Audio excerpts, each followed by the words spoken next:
Welcome to another episode of Ain't It Scary with Sean and Carrie. It's the show where we tackle the unexplained, the unbelievable, the bizarre, and the strange. So many synonyms, Sean. And I'm the titular Sean. And I'm the very titular Carrie. And what are we talking about this week, Caroline? Well, have you ever heard of spontaneous human combustion? Have I? I've seen the movie Spinal Tap. Okay, but do you know what it is? Yes. What my belief is that spontaneous human combustion is when a person spontaneously lights on fire and dies from it. Mm-hmm. Okay, yeah. Yeah. So, I mean, yeah, that's basically it. Spontaneous human combustion, which do not, under any circumstances, get it confused with spontaneous combustion, because that does not involve people. But that's a whole nother sack of potatoes. Okay. And that's also a going concern, like in your, were there a lot of people getting mad about that distinction? I don't think so. I just was trying to be dramatic about it. It is the concept of a living or recently deceased human body combusting into flame without an apparent external source of ignition. Or recently deceased. So you got some corpses just blowing up. Yeah, so I didn't find any stories of just like, a corpse blowing up by itself, but I think they might have meant... some of these people could have had like a heart attack or something and then caught on fire or exploded. I don't know. There's a lot of unknowns in this story. What if that's what happened to the Leatherman's corpse? Just burned away in that grave. Yeah. The leathery corpse, if I ever heard of one. Well, no, someone had taken the... Did I tell you that part? Somebody had taken the clothes and was showing them for like 50 bits. Anyway, continue. Spontaneous human... Fucked up. Yes, no, it's horrible. So, Sean, you may be thinking, I'm worried about COVID. I'm worried about global warming, murder hornets. Do I have to worry about spontaneously bursting into flames too? I wasn't before right now. Well, maybe or maybe not. There's a lot of that in this story. Some people believe it's a genuine, unexplainable phenomenon. But others feel that most or all of the cases of spontaneous human combustion involve overlooked external sources of ignition.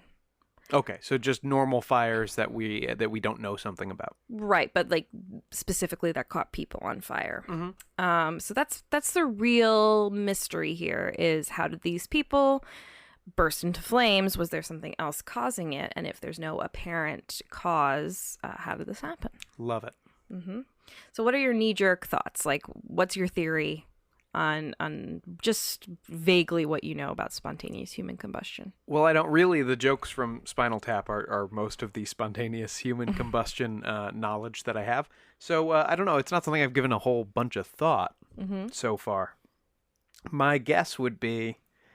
Yeah, my gut when you tell me that is there's some fires and people were bad at investigating them. Mm-hmm. That's my guess. People falling asleep smoking and nobody found the cigarette butt. Right. Yeah, well, that's a theory. So for SHC, so spontaneous human combustion, it's just a lot easier to call it that. Need an acronym. We're going to dive into a few stories about it, and let's see if you change your mind. Can't wait. Okay. So first off, we're going to start with the history of the phenomena. So the concept of spontaneous human combustion was first proposed in 1746 by Paul Rolli, R-O-L-L-I. Okay. Now, this is from the original Italian study by Veronese historian Giuseppe Bianchini. Those hot-blooded Italians. He's just talking about burning to death, that's all. So Paul, our old friend Paul, translated that original study and made it into an article published in the Philosophical Transactions concerning the mysterious death of one Countess Cornelia Zagari-Bandi, who is notable in history as being the grandmother of future Pope Pius the sixth, VI, sixth. That would be 6, yeah. Yeah. So, I mean, we all know about Pope Pius the Sixth. Wait, she was his future mother, and she No, the grandmother. spontaneously combusted? Oh, okay. The grandmother. So I actually went and looked at this article, thanks to Google Books, and I didn't know the story of someone literally exploding into flame could be so boring. It is very dry, very boringly written. Do you have any copy for me? Do I have any copy? Yeah, I'm gonna sum it up so that like you and our audience, they don't fall asleep. So in Rowley's text, the mystery began when the Countess, quote, was all day as well as she used to be, but at night was observed when at supper dull and heavy. I can only picture the little fat Dalmatian from 101 Dalmatians writing this. That was Rowley. Oh, yeah. So she starts off dull and heavy, which Who after isn't? a long day, like, yeah, I'm dull and heavy too. She retired to bed, but her maid noticed in the morning that she hadn't woken up at her usual hour and went to check on her. The maid could not have possibly been paid enough to deal with what she discovered next, which was, quote, 4 feet distance from the bed, there was a heap of ashes, 2 legs untouched, from the foot to the knee with their stockings on. Between them was the lady's head, whole brains, half of the back part of the skull, and the whole chin were burnt to ashes, amongst which were found 3 fingers blackened. All the rest was ashes, which had this particular quality that they left in the hand, which, why are you touching them? Stop doing that. Put down those ashes. Just put them down. They left in the hand a greasy and stinking moisture. So, like, who doesn't love a greasy, stinking moisture first thing in the morning? Love that. So she was just foot to knee on both legs, and then her head, half her head?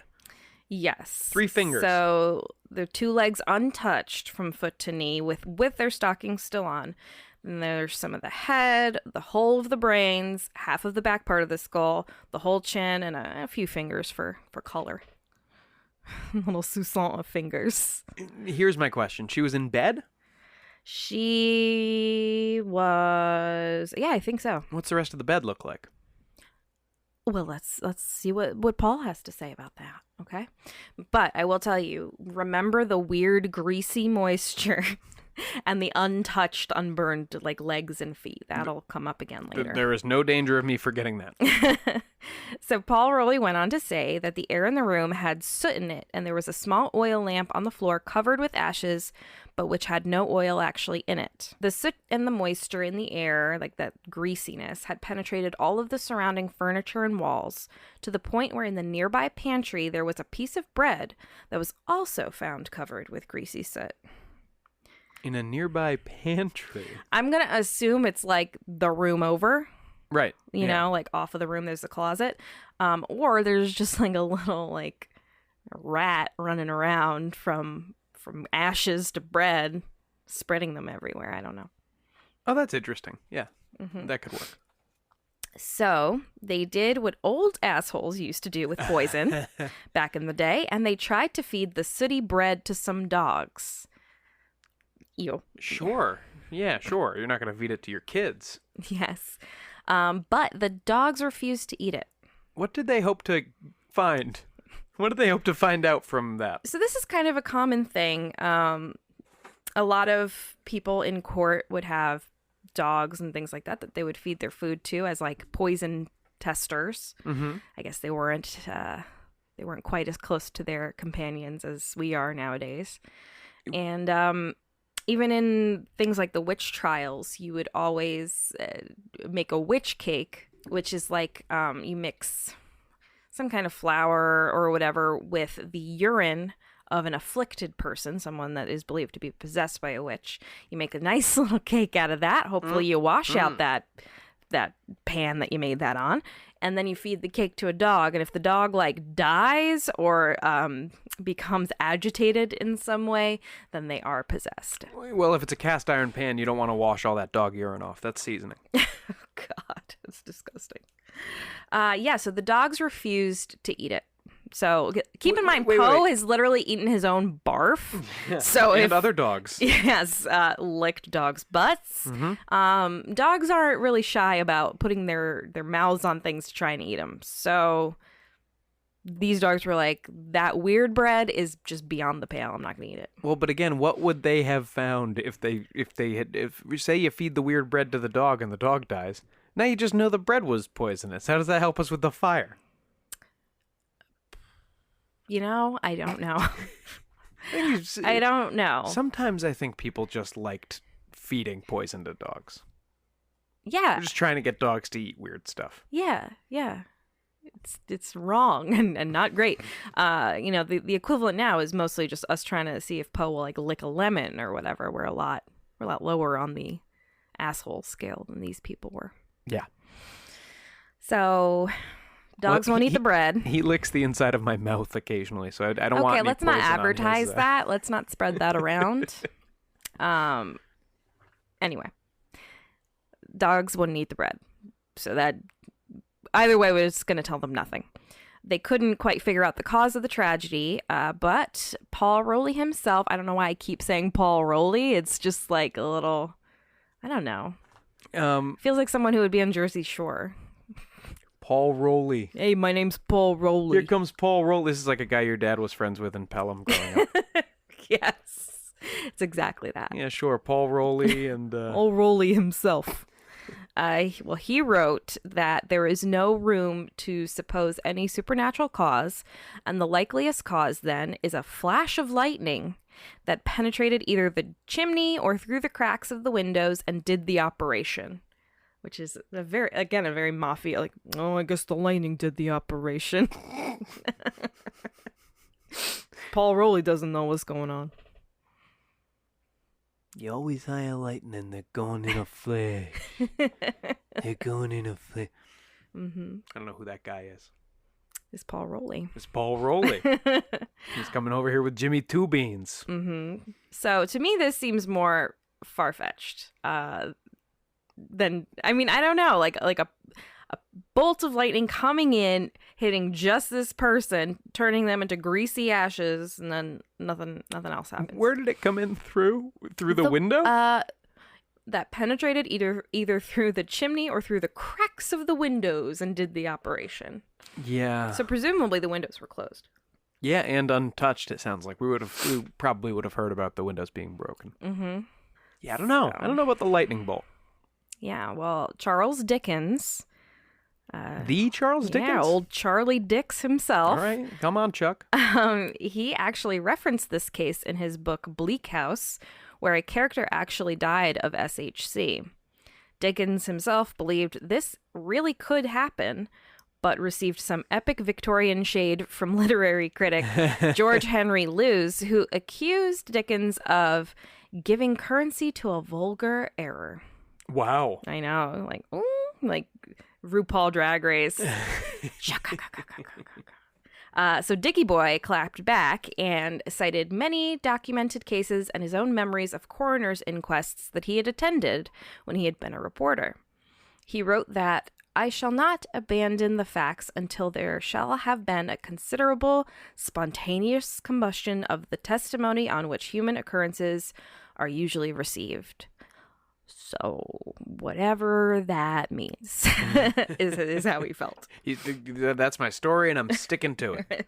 Doesn't make sense, but there it is. It's like people totally burst into flames. I'm Charles Dickens. And this is Masterpiece Theater. Moving past the Countess's case in 1731, which appears to be one of the first ever written down, at least, we're going to take a quick dip into the 1800s with the case of Matilda Rooney, who was a Seneca, Illinois woman who burst into flames late Christmas Eve night of 1885 while alone in her kitchen. The fire incinerated her entire body except her feet. So, wait, as far as you could find, there's no reported cases for the 140 years in between? Sean, there are, but I'm not going to... Do you want me to go every case? How many cases? We're going to get to that, but I think there's at least 200 that people have attached to the idea. I got time. No. You're going to get what you get. All right, 1880. 1885. Oh, Christmas Eve night. I'm back in. She caught on fire somehow. The fire incinerated her entire body except her feet. So, does that remind you of anything? Oh, it's like the first lady. Yeah. Oh, I see. It's like the first lady. Yes. And tragically, the fire also claimed the life of her husband, Patrick, who suffocated from the fumes in another room of the house. But the house didn't burn down. No, it was the fumes that did it. Which is why investigators were pretty baffled when they showed up to this.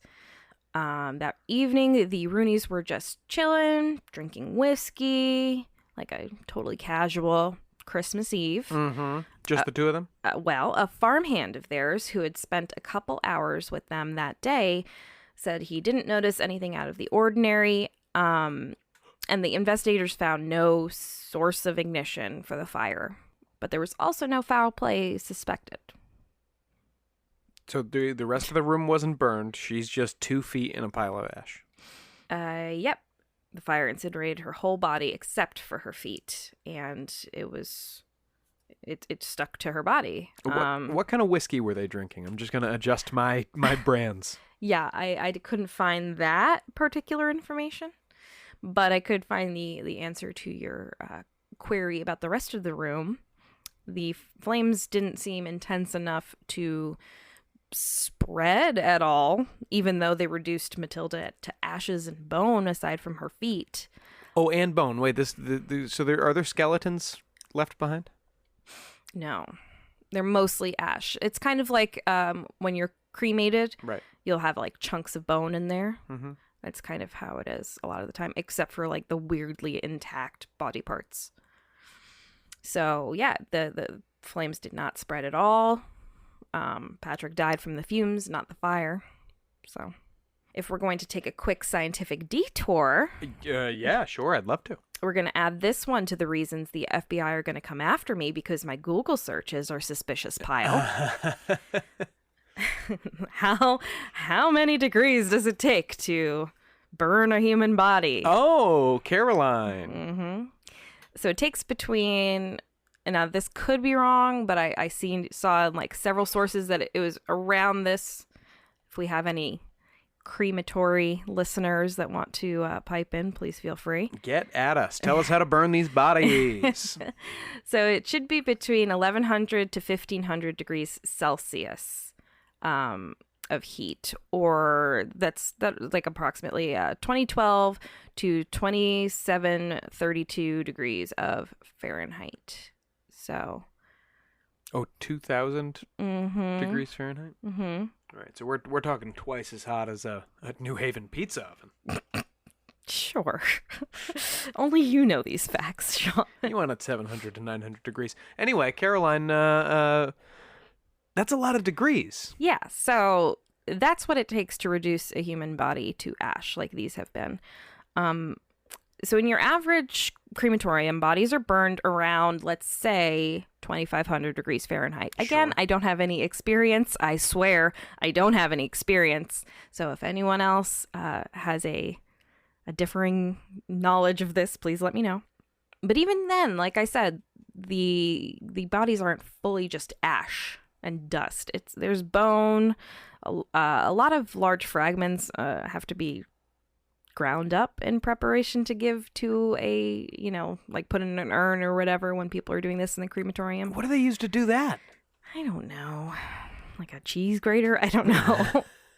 It's like, oh, her new bone grinding machine got in. They have we have like a pretty good coffee grinder upstairs. I think we could throw a couple bone chunks in there. Okay, well, let's not though.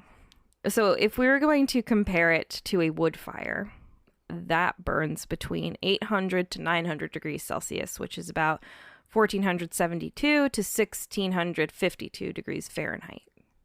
So that's like 1,000 degrees less. I can't get across enough how immense that amount of heat is of 2,500 degrees Fahrenheit. So according to the Live Safe Foundation, the average house fire burns around 1,200 degrees Fahrenheit. That's like everything on fire, all the flammable objects in a house. Right. That's why the people in a house fire aren't usually reduced to nothing. Yes. So when we're thinking of 2,500 degrees Fahrenheit, how does that kind of heat even get activated when a house fire doesn't burn that hot? Literal jet fuel burns at around 1,500 degrees Fahrenheit. Well, then how did it melt all those steel beams? Oh. I'm sure we're going to go into that again. They weakened the beams. They didn't melt them anyway. Again, that's like 1,000 degrees less. So what made Matilda Rooney catch on fire that wasn't even apparent to investigators? Because if it's creating that kind of heat, like, you'd think it would be a little obvious. And light the rest of the room on fire. Right. That's the part that I'm stuck on. And that's what happens in, like, most of these cases. Like, in the Countess's case, I think I read, just the corner of her bed that she was actively laying on was, like, burned a bit and disturbed. But otherwise, she was still in bed. There was nothing, like, the whole bed wasn't ashes. Mm-hmm. It had spread nowhere else. So it's crazy. Just soot everywhere. Hey, the soot. Did we have the soot in the 1885 lady? I did not find if there was greasy soot in this case, but we might encounter some later. Who knows? Oh. So, could the investigators have missed something? Of course. Sure. Yeah, it's the late 1800s. To paraphrase John Mulaney, a criminal could leave DNA all over the place, and detectives would be more about getting back to their hunch. So they didn't have the tools necessarily to know about different kind of ways that this kind of fire could have been ignited. But again, you'd think they'd find something, because it's so hot. Yeah, the other problem here is you can never guarantee it's not just real bad detectives. Yeah. I mean, but again, like, it matches the other one in that there's just her feet left. Why is that the case, Well, we'll have to... Well, maybe the detectives were so bad they just lost the rest of the body. Like, when they got there? Yeah. It just blew out the door. Find it. Maybe.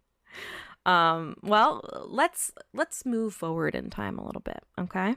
We're going to go to July 2nd, 1951, where men were men and girls were servants. I don't know, like, not. Mary Reeser, a 67-year-old woman, was found burned to death in her Florida home after her landlady realized that the house's doorknob was unusually warm. So, and at first she thought Kevin McAllister might be on the other side. Right. Like, is she Joe Pesci? Like, how do you notice that a door, like, oh, this is like, unless it's actively burning you, like, you just touch it, you're like, oh, this is a little warm. It's a little warmer than usual. Back of the hand. That's what they say during a fire, by the way. Right. But I mean, it's July. Like, it's facing, I assume, the outside of the house. Mm-hmm.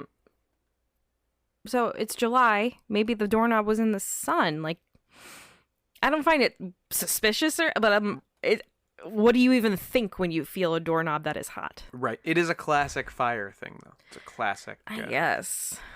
So she called the police. Mm-hmm. She's like, this doorknob's too hot. 911. We got a hot doorknob down here on floor 8. And they came. They humored her and sadly found that Mary Reeser's remains were inside the house, and they were completely burned to ash with just one leg remaining. Again, a leg. Again, a woman. Showing a little leg, that's all. Yeah. And I don't sadly have, like, any statistics for this, but I know that it's mostly older women. More than men. In these cases. Interesting. Was this a single lady? I believe so, yes. Put your hands up. I don't know if she was, like, a widow. I think she had children. Yeah, I'm pretty sure she had children because I think one of them was there that day. But I don't think she had anyone living with her. So the chair she was sitting in was also destroyed. The picture investigators took of the scene is kind of famous, actually. Like, if you just look up spontaneous human combustion, it comes up. Now, do that if you have a strong stomach. It's pretty bizarre. It's just ashes and a leg still wearing its shoe. And detectives on the scene, when they measured Mary Reeser's temperature, they found it was around 3,500 degrees Fahrenheit, or the almost 2,000 degrees Celsius. What do you mean took her temperature? They stuck a thermometer on the leg? Yeah, isn't that how you do it? I don't know. And that seems like an insane number, but that's the number that I found. So that's a crazy amount of heat that the body is still. This is wild. I insist you go and look at this picture if you're listening. Again, trigger warning, because this is like an actual dead body dead leg. I don't know, but it's 2 legs. Insane. Well, then it's probably not hers. I think she only had a Jeannie? single.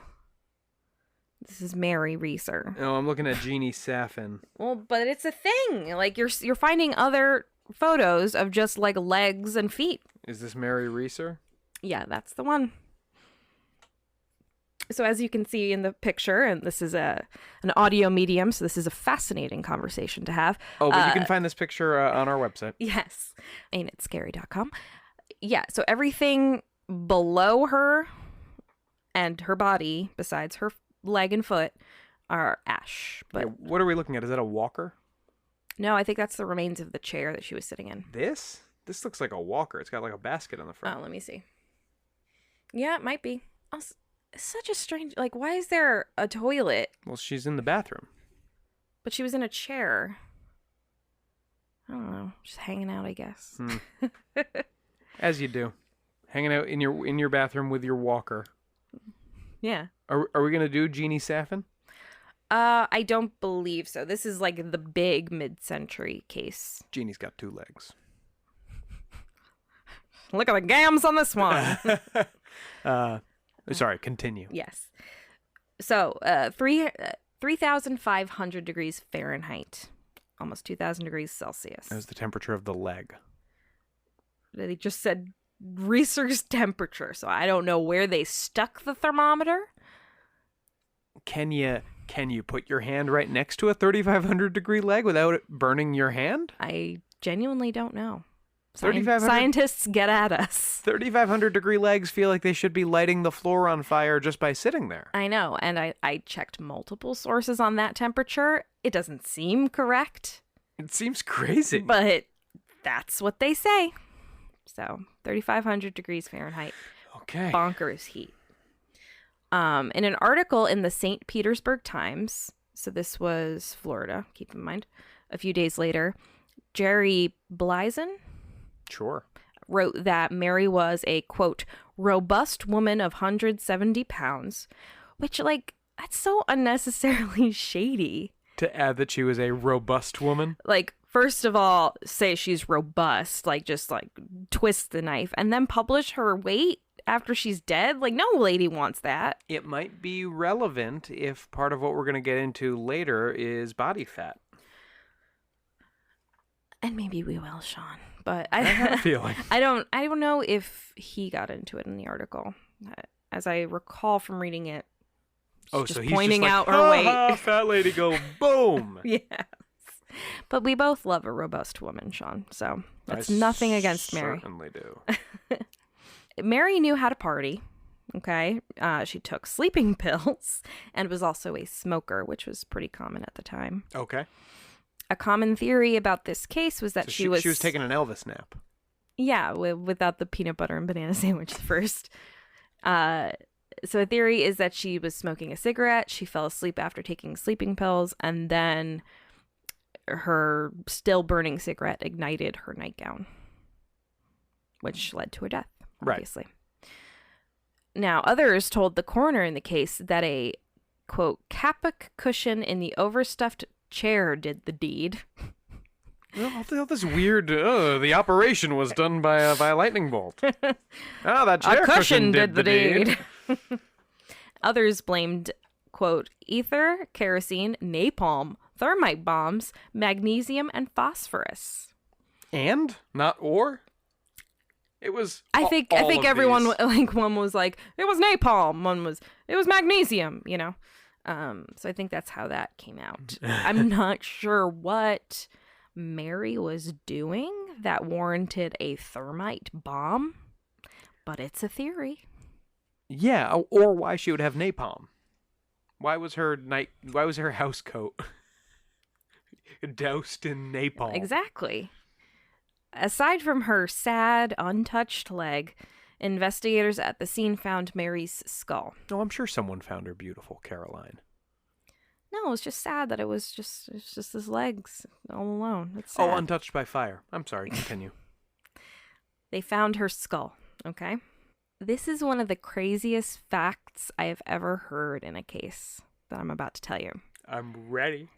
The skull had shrunk. Sorry, what? Like in Beetlejuice? It had shrunk, and in some places that I found investigators noting this, they add the descriptive flourish that it had shrunk to the size of a teacup. What? Yeah. So, I mean, that's basically the size of a fist, a closed fist. It's like a shrunken head. Yeah. Well, how did those guys do it? Well, I don't know. I'm slightly afraid to Google it because I'm afraid that will immediately get the people in the government after me. You think they're looking for head shrinkers? Listen, I already looked for how hot does a human body burn? How do you burn a body? You know, greasy ashes? ? Doesn't sound good. The extent of this shrinkage was enough to be remarked on by official investigators and multiple different people, and it was stated by them that it was not an illusion caused by the removal of facial features via burning, like your ears, nose, lips, things that extend your face out with skin. Right. There are disputes on just how shrunken Mary's skull was, but it genuinely was a noted fact in the case, like in the case report. It was like, oh, her head was small. What's up? So, I don't know. Who doesn't love a little head? Sorry. So, the shrunken head is the weirdest thing that I've ever heard. It's one of the weirdest things I've ever heard about any of these kinds of cases. Yeah. It's actually probably a good time to take a break. All right, we'll be back after this. Beautiful.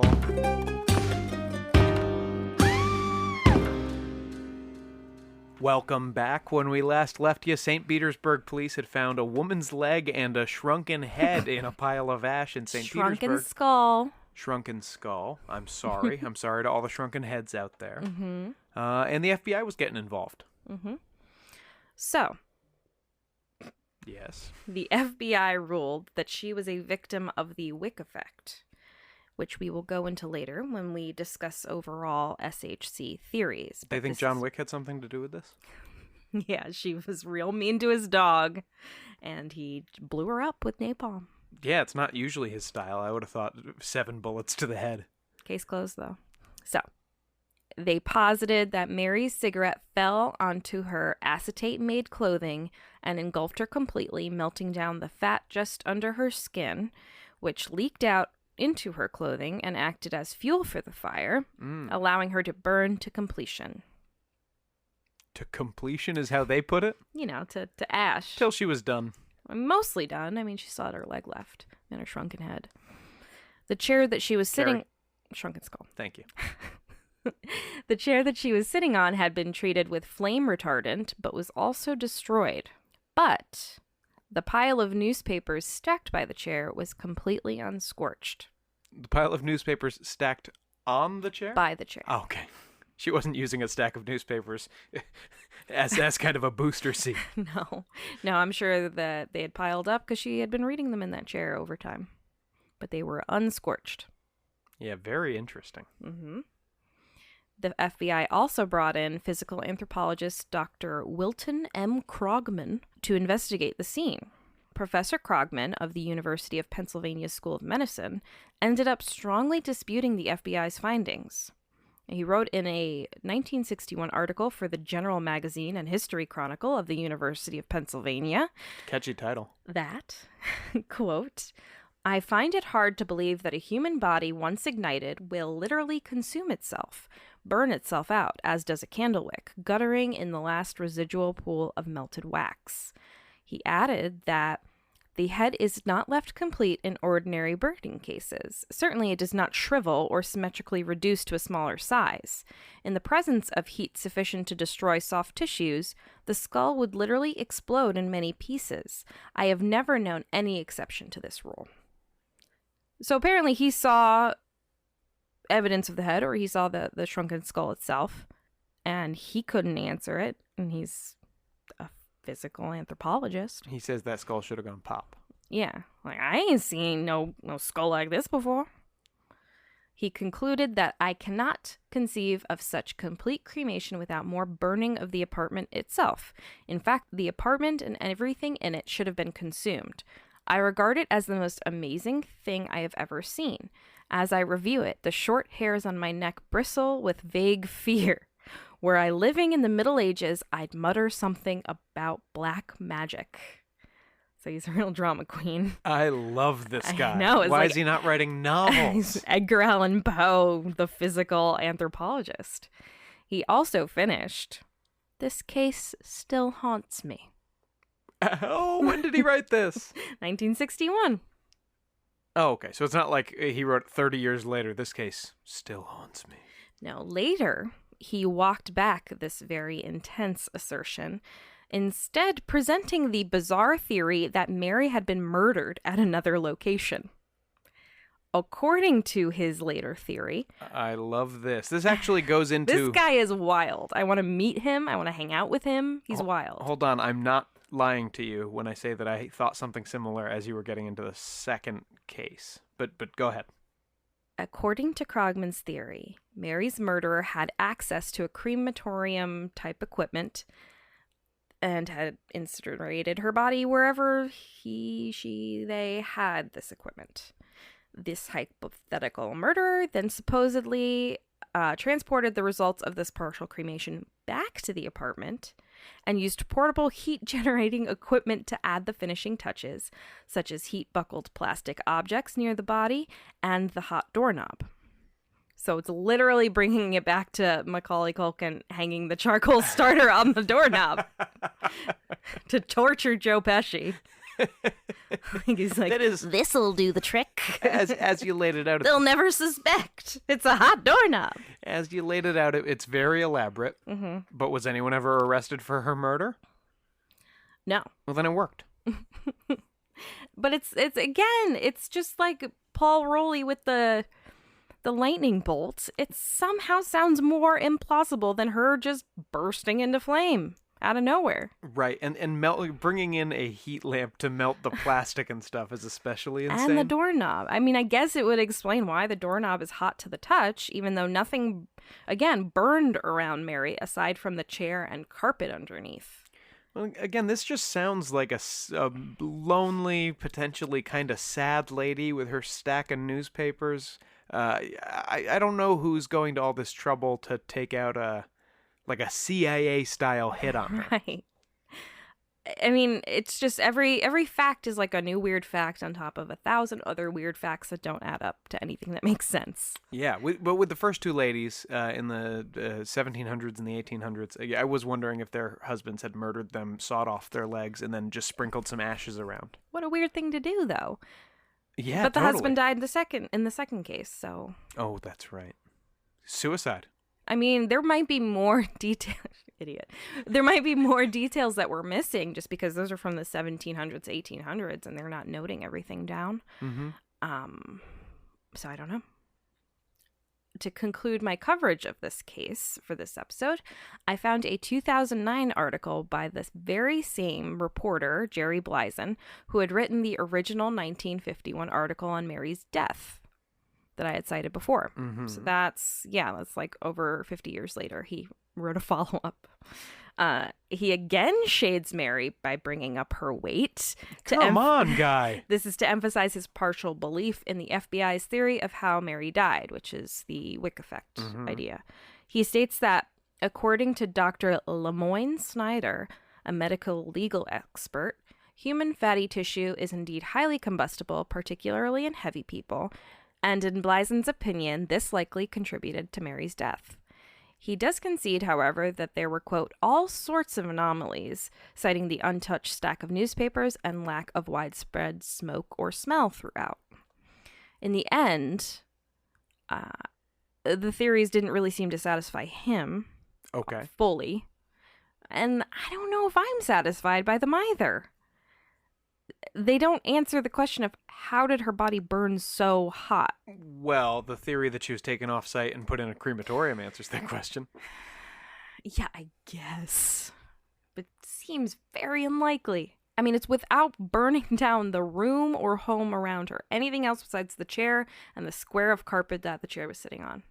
Something's buckled from the heat, but like the papers next to her didn't burst into flames. How hot does human fat burn? Do we have an answer to that? Oh, we already said that it's like... We know how hot a human burns, so that's the max, I guess. Right. So Mary Racer, who was dubbed the Cinder Lady by the media, was buried in Chestnut Hill Cemetery in Mechanicsburg, Pennsylvania. So if you're ever driving through, just pour one out for our old friend Mary. A little whiskey, a little smoke, and think about that she achieved a kind of infamy in her death that, you know, we'll always be talking about her.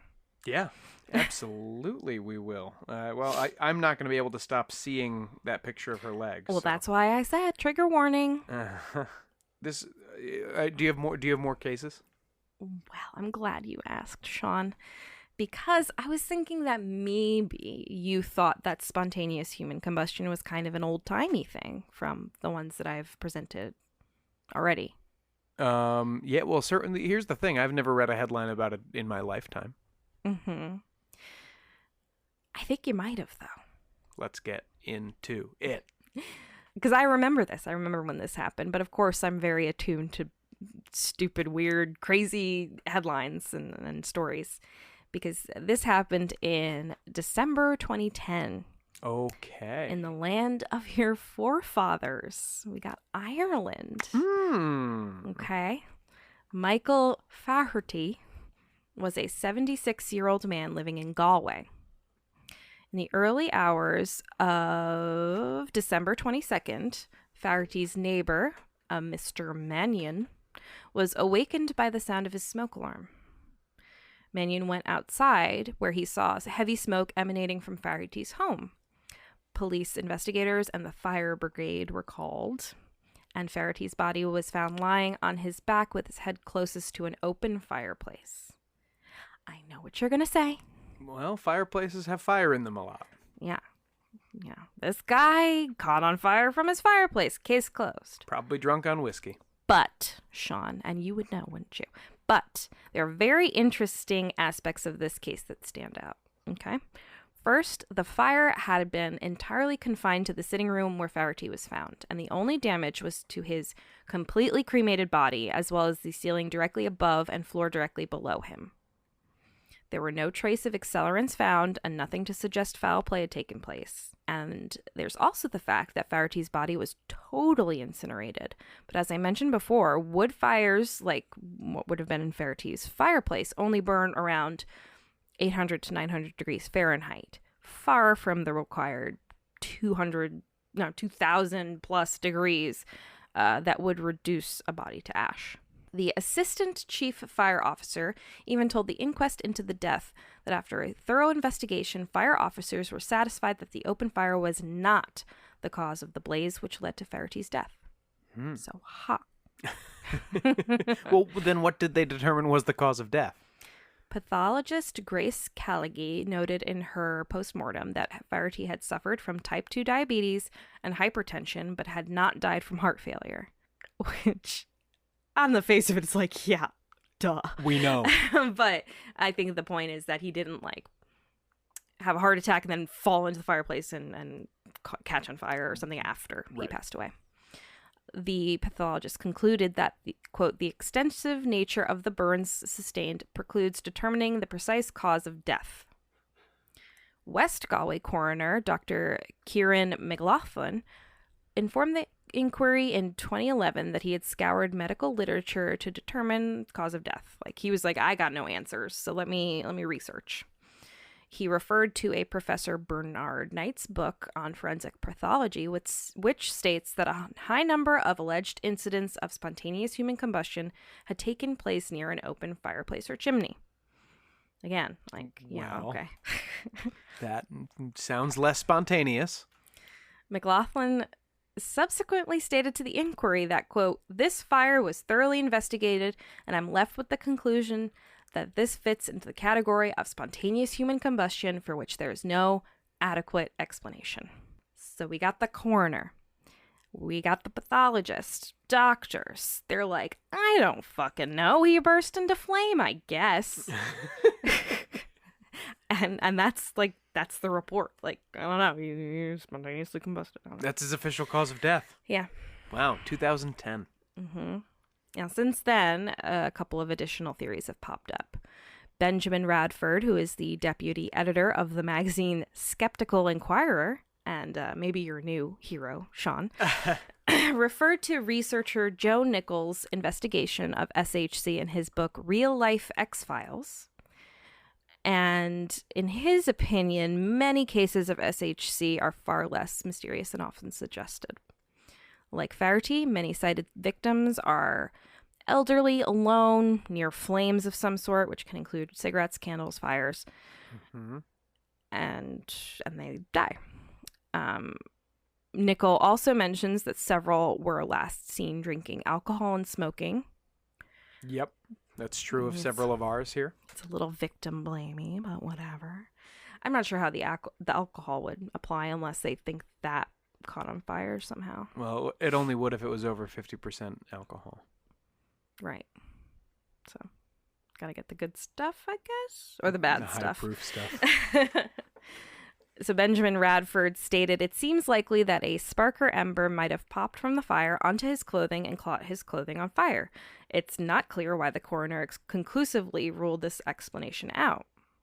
Yeah, I was thinking the same thing. Sparks do come off flames. Thank you. Yes. I would also assume that the coroner was like, sparks could come off flames. Maybe that did it. So there had to be some reason why they ruled it out. But Radford argues if SHC is a real phenomenon and not the result of an elderly or infirm person being too close to a flame, why doesn't it happen more often? So. It's a good question. Couple of thoughts.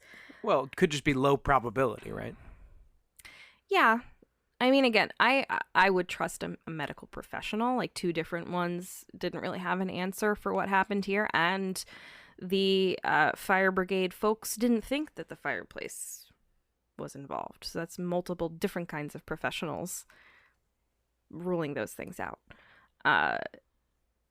What really lends weight to the SHC theory in this case, to me, it is just the unexplainable nature of the heat. Again, like, his whole body was ashes. And that's more than what is in a fireplace, that kind of heat. Right, but once that spark, because human fat is so flammable, right? If a spark does get to your body fats somehow, then they could ignite right up, right? And then they burn very hot enough to burn bones. Is that how it works? I guess, but it has to get through the skin somehow, right? Mm-hmm. Something else has to be burning. Like a polyester jacket. Maybe.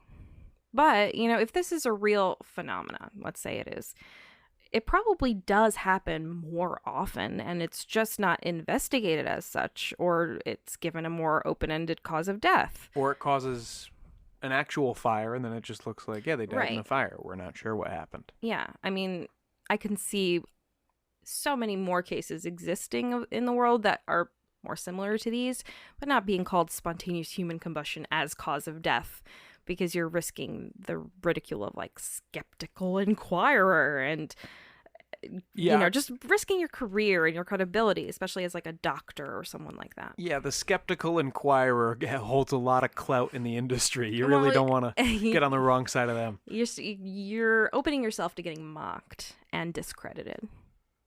So what's the theory? What causes where's the spark? Well, we have one more opinion from a retired professor of pathology named Mike Green on this case. Mike Green. He said that he had examined one suspected case of SHC previously in his career. He stated he would not use the term spontaneous combustion, as there had to be some source of ignition, possibly a lit match or a cigarette. But in his opinion, quote, there is a source of ignition somewhere, but because the body is so badly destroyed, the source can't be found. Yeah, that makes sense to me. That seems reasonable. Like if the cigarette, 3,500 degrees Fahrenheit probably consumes the cigarette butt, right? But why not the leg, Sean? Why not the leg? Great question. It still is that's the most fascinating part to me, is actually that the flames somehow shrunk a head and left a leg behind. I've never even heard of that anywhere else. It's the craziest thing. I can't get over that. I'll never get over it. No. But now that there's no picture of the skull, huh? I don't believe. I mean, maybe the file or whatever. I don't know why you'd be like, "Here's this corpse leg," and not have that attached to it. Yeah, but put the skull next to the leg for like size reference. Sure. Yeah. I don't know. I assume it exists, but it's not for the general public. So we've gone through 1700s, 1800s, 1900s, and now we're up to today. So we can start to think about popular theories for why this thing happens. Mm-hmm. So we're going to go back first to the Wick effect, which the FBI decided was Mary Reeser's cause of death. This is where once you get a hole in your skin, the fat starts going up? Basically. So the Wick effect theory states that once the skin is ignited and burns via an external source, a person is kept aflame through their own melting body fats. The clothed human body acts like an inside-out candle with the fuel source, human fat, on the inside and the wick, the victim's clothing, on the outside. Yeah, I feel like inside out candle is like the grossest Bath and Body Works scent I can ever think of. I can't believe you don't already have it. God, ugh. Greasy moisture, the newest from Bath and Body. In the Wick effect theory, melting fat seeping into the victim's clothing provides a continuous supply of fuel, as the fat contains a large amount of energy due to the presence of long hydrocarbon chains and a lot more scientific blah blah blah. I don't really understand it. Okay. But that's the vague scientific idea behind it. Mm-hmm. Now, you remember that greasy moisture from the Countess? I do. Okay. Well, in a case report in Forensic Science International, they kind of might explain this through another case from 2006 in Geneva, Switzerland. Okay. The authors of this report mention that though the other objects in the room, aside from the body, were mostly undamaged, now this is in the 2006 case, they were covered in a brown, oily, or greasy coating. Just like the Countess. Just like the Countess. Could the weird greasy ash in this case and the Countess's be due to melting fat from the Wick effect? Yeah. I mean, well, what do scientists say? Well, keep in mind that while melting fat can act as an efficient fuel, human fat also has a very high water content, which requires any flame to be held to the fuel for an extended period of time, which then lets it proceed very slowly when it comes to just consuming whatever object or person that it might be consuming. Mm-hmm. So scientifically, it seems most likely that whoever perishes from SHC would have to be A, incredibly inebriated due to alcohol or drugs or medication or something like that, or B, have already passed away due to some sort of medical reason, like heart failure or whatever. Because you're burning so slow, you would just wake up from like, a fire? Yeah, right. So they argue that like there's no way someone would just let this happen to themselves. I mean, when you think of like the monks that are like the self-immolating, it seems insane because everything in your instincts in your body is telling you, like, don't let yourself be hurt. And that is such a terrible way to go that the human body usually fights against it, even if it's something you want to do, which is, why it takes so much concentration. And don't do this, okay? None of you. Don't set yourself on fire. You could be immortalized on a Rage Against the Machine album cover. But don't do it. I will say that while Mary Reeser's body could hardly be tested for drugs in her system because there's no body. There's no system. Mm-hmm. She had mentioned to her son that she was going to take some Seconal to sleep that evening. Yeah, Elvis nap. Yeah, good old fashioned. We don't know for sure if she did. But if she had, could it have knocked her out so deeply that she wouldn't wake up from her body bursting into flame? I don't know. The wick effect also tentatively might explain why much of the time feet or legs are left while the rest of the body is ash. Oh, great. Why? Well, according to some, this is because that they are usually the least fatty parts of the body and have less fuel to burn. Yeah, they should see my chicken thighs and talk to me about that. Well, not even that. Like, I'm a lady with thick calves, and it's hard for me to buy in every case, especially if you're saying, like, she's a robust woman. Like, so she probably doesn't have defined thin calves or legs. You saw the calf. Well, yeah. It didn't look like a big lady's calf. Well, she wasn't actually a big lady. She was only 170 pounds. That's maybe 50s fat. That's not, like, actually... We don't know how tall she was. She was average, probably. But anyway, maybe that's why. I don't know. But why did the other leg burn? Tell me that. Yeah, great question. Tell me that, Sean. Can't do it. Won't do it.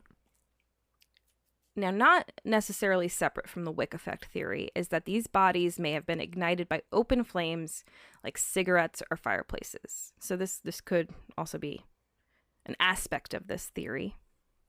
It's more about it not being, they just blew up because they blew up. Like, there has to be a reason. Consumer Affairs reported in 2004 that at that time, the improper disposal of smoking materials caused 1 in every 4 fire deaths in the United States. And that's just 2004. So, I mean, you go back when, like, people were smoking constantly, especially in the house. Like, say, in 1962 or whenever that was? I think it was 51. Oh. But same idea. Mad Men times, if you will. It doesn't preclude the wick effect theory if we take this into account, but it does give an answer to how that wick would be ignited. Mm-hmm. Not all victims, however, have been noted smokers or had obvious ignition sources nearby, like candles or fireplaces. Like Mary, like, was she smoking a cigarette? We don't know, but she didn't have a candle or a fireplace going. Brian J. Ford, in his article Solving the Mystery of Spontaneous Human Combustion, wrote, "When reviewing the victims of SHC, I discern a single factor that they might all have in common. Mm-hmm. Some, but not all, were alcoholics. Some, but not all, were overweight. Some, but not all, were old and enfeebled. Some, but not all, smoked cigarettes. But they all seem to have been unwell." Mm. So in this article, he hypothesizes further that in many conditions, including alcoholism, blood glycogen levels become depleted. Cells can no longer rely upon conventional energy resources, and fat molecules are used instead as an energy source. Okay. Sure. Like your body's starving. Basically. So to sum up some very complicated science, at least in my eyes, I'm sure many people listening are like, this is easy. But in Ford's opinion, through this complex conversion of energy, acetyl-CoA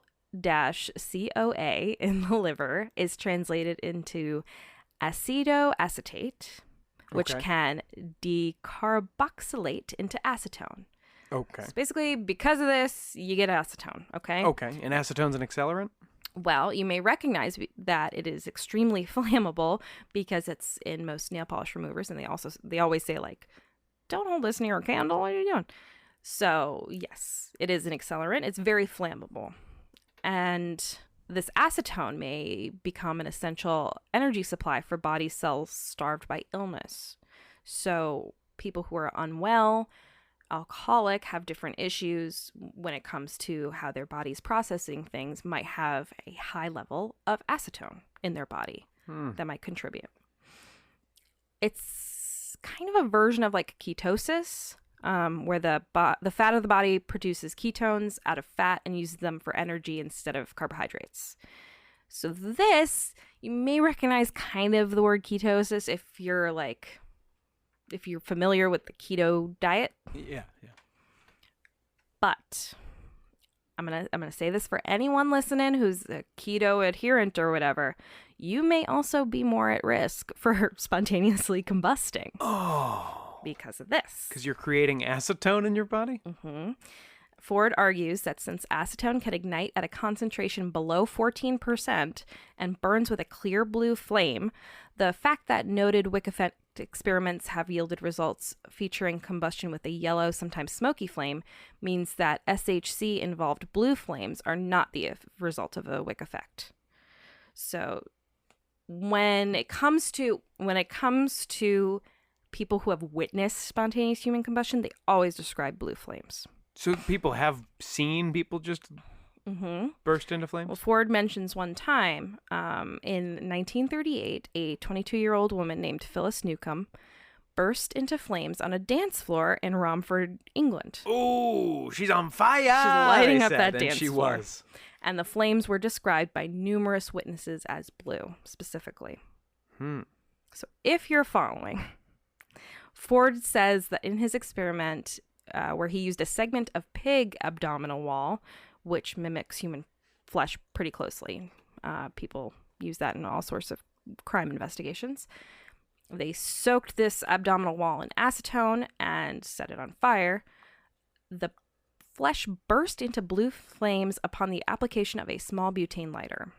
The flesh burned hot for a few minutes and died down, which just revealed a mound of blackened ash. Wow. As well, the little chair the flesh was resting on, which is just a stupid image to me, just this like little chair with this pig stomach on it. I'm picturing like an office chair, like a rolly chair. They put googly eyes on it or something. Yeah, pretty much. So this little chair was left standing in a liquid pool of melted body fat, the pig's fat. And the chair didn't burn, I guess. Yeah, well, I guess not. Yeah, it was left standing in the pool, so it like burned, like dripped down. Yeah, which must have smelled delicious. But anyway, this seems I hope they didn't waste that pig fat. I hope they cooked some eggs in it or something. Oh God, this seems to point back to the wick effect because it uses fat as fuel. But Ford mentions that since acetone is produced by our metabolism when we're unwell, and tired or dieting, things like that, the acetone levels increase. And these experiments suggest that acetone is stored in the tissues. Okay. So when they used another acetone experimental model, it showed remarkable similarities to what has been seen in real-life cases of SHC. The torso is completely burned, but the legs remained unscathed, with oily smoke rising from the heated remains, and no other damage to nearby objects aside from the charred flooring beneath. Wow. This is good work.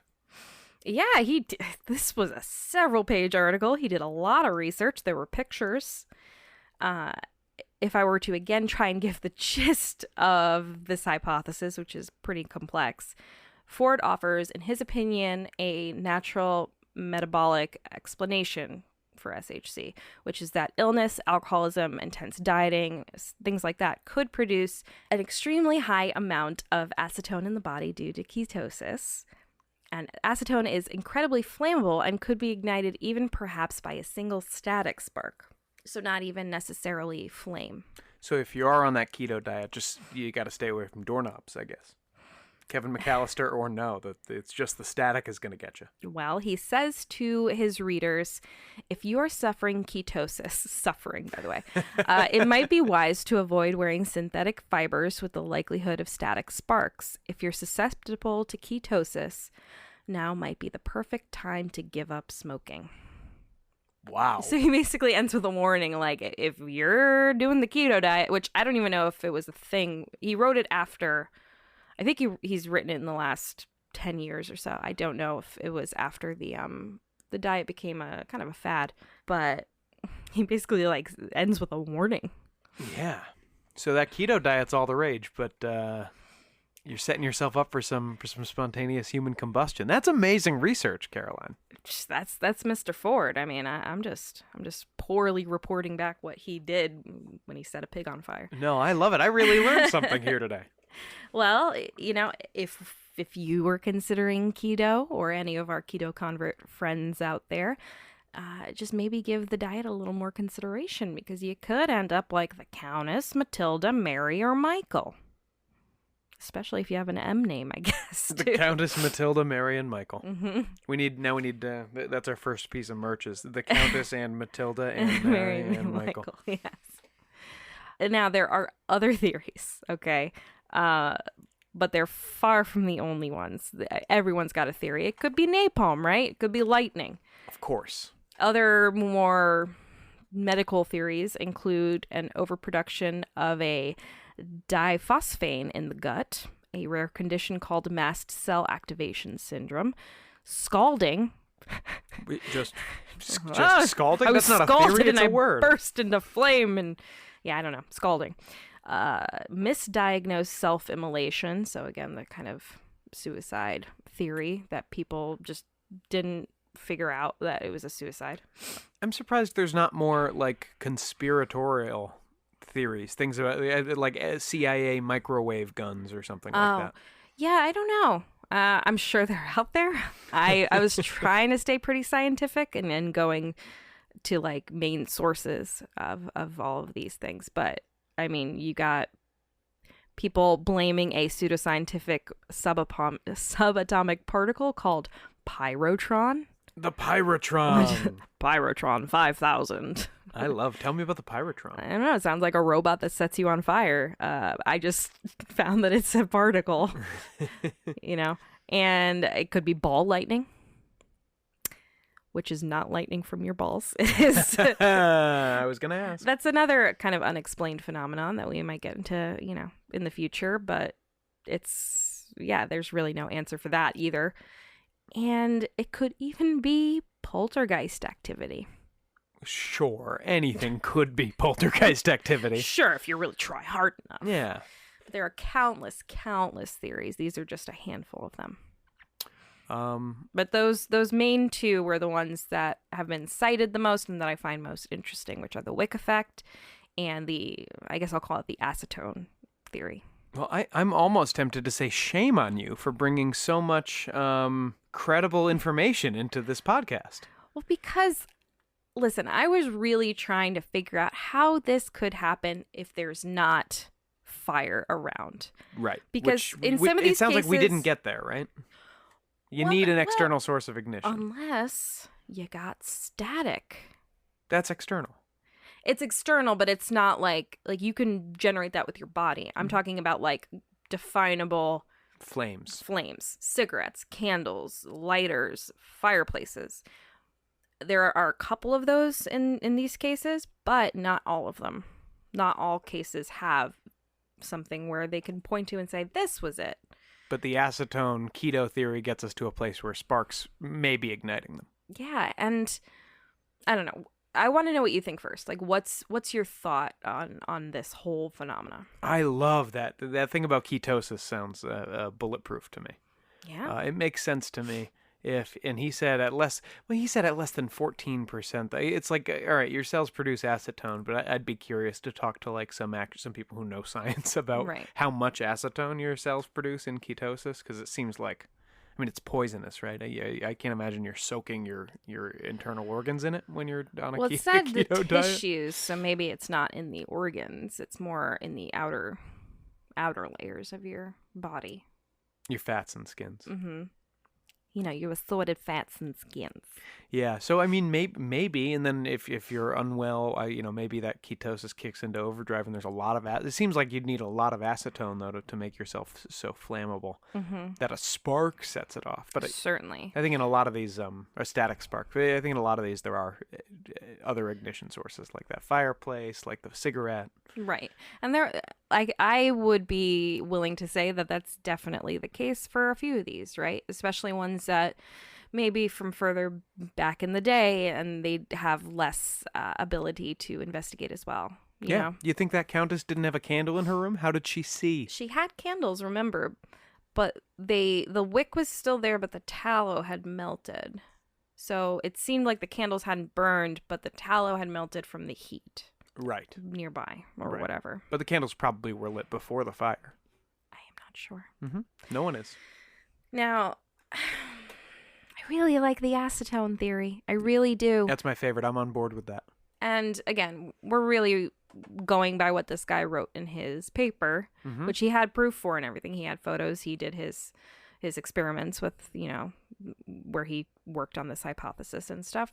But I like the concept. I really think it's interesting. Yeah, and I think it means we really, most of all, have to give our listeners this important advice, which is eat carbs, don't burst into flames. Right. I mean, he started with the idea of like what ties all these people together. And some of them had ignition sources, but some didn't. Some were alcoholic, some weren't. But they were all sad. Some were elderly, some weren't, but they all had some sort of medical focused issue. Whether that's being diabetic like Michael was, whether that's being alcoholic, whether it's, a whole host of things, or just being old. Or dieting extremely, which I don't know if there were any cases where they noticed that and the person spontaneously combusted. But he said it is an issue. So I don't know. I like it. I like it because it gives an answer to how could this happen without any flame whatsoever. Yeah. Which I think is the most important thing. Because, I mean, you look at the girl bursting into flames while she was dancing. Did he ever do a lot of sparks out on that dance floor? Sparks were flying that and lighting it up. Did he ever do an experiment getting acetone to... Did he ever... Do we know that acetone can light on fire from a static spark? A static spark specifically, I'm not sure if he was able to like create that or not. I know one of the things he used was a butane lighter. But he said that that's a possibility. As he said before, illness, alcoholism, or intense dieting could produce an extremely high amount of acetone in the body due to ketosis. Acetone, which is incredibly flammable and could be ignited even perhaps by a single static spark. Yep, I've got the U.S. Chemical Safety and Hazard Investigation Board here. Static sparks can readily ignite the vapor-air mixtures of many flammable and combustible liquids. So I think it's the most sensible thing. As I think that people can just burst into flame from the inside out. It's hard for me to believe that. Yeah, me too. It's so crazy. Well, and also we're so full of water that it's hard for me to think 70%. I mean, back in the day, people used to think that there was some sort of engine on the inside driving us, right?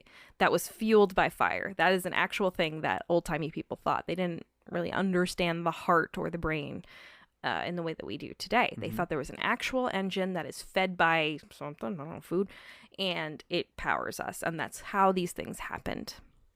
But we know now about the heart and the brain and all these things. And also that we are mostly water.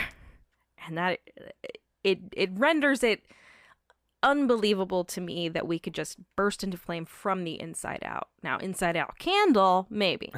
But I don't think you can have a spark inside of your belly that just immolates you from the inside. I don't think that's possible. But the biggest thing we've learned today is that there's always an ignition source around if you're wearing clothes that generate static. If we're going by the acetone theory. Because again, that probably wouldn't work if we're just basing it on the body, like how bodies are human fat. Because then every time I touch a car, I might burst into flame. Right, a static spark can't burn your clothing, which you would need to do in that case to burn through your skin. Or even your skin. But if it gets through somehow to the acetone, I don't know if it's on your breath, maybe, but it could happen. I don't know. It's very interesting. It's very interesting. Mm-hmm. I love it. Thank you for this. You're welcome, Sean. You're welcome for that haunting image of the single leg and thinking about a shrunken skull just hanging out. You're welcome. We will be right back after a break with news. I think we got a segment for you. Mm-hmm. For now, everybody stay unignited. Oh, boy.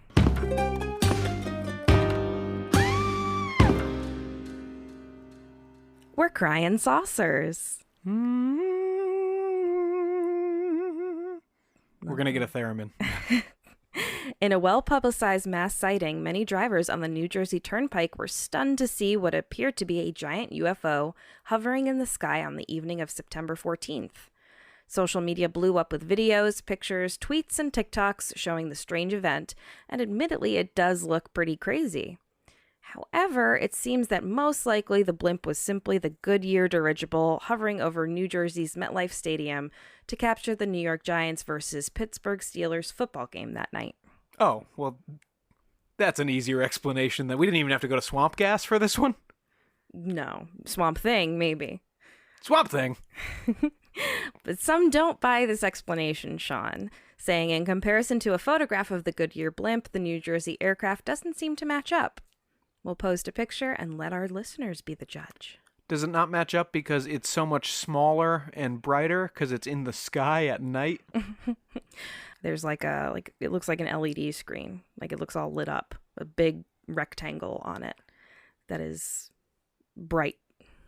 It's very strange. But it's similarly shaped to the Goodyear blimp, so I don't know. And the Goodyear blimp was over it was the Meadowlands? Yeah. Just checking.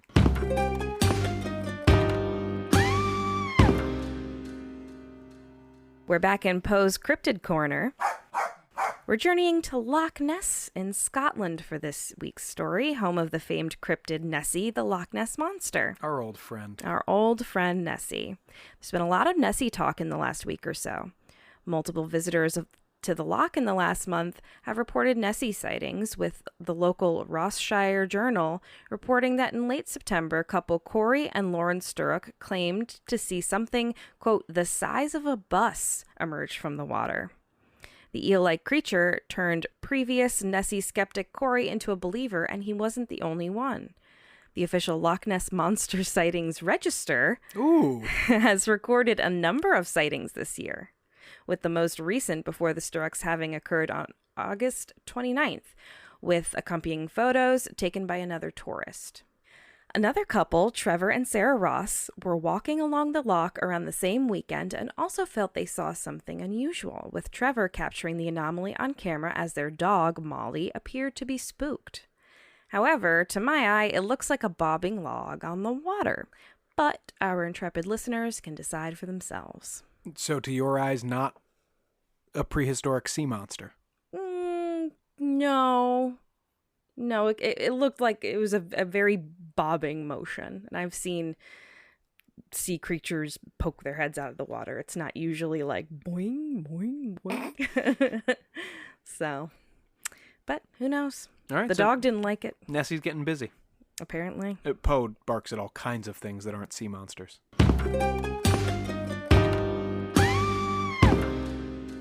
That's it for this episode of Ain't It Scary with Sean and Carrie. Thank you for listening. Like us on Facebook and follow us on Twitter and Instagram at Ain't It Scary, and check out our website at ain'titscary.com. Please subscribe to the show and throw us a 5-star review on iTunes. We will be forever grateful. See you next Tuesday. Show created by Sean McCabe and Carrie Ferrante. Music by Kyle Ryan. This has been a production of Long Boy Media.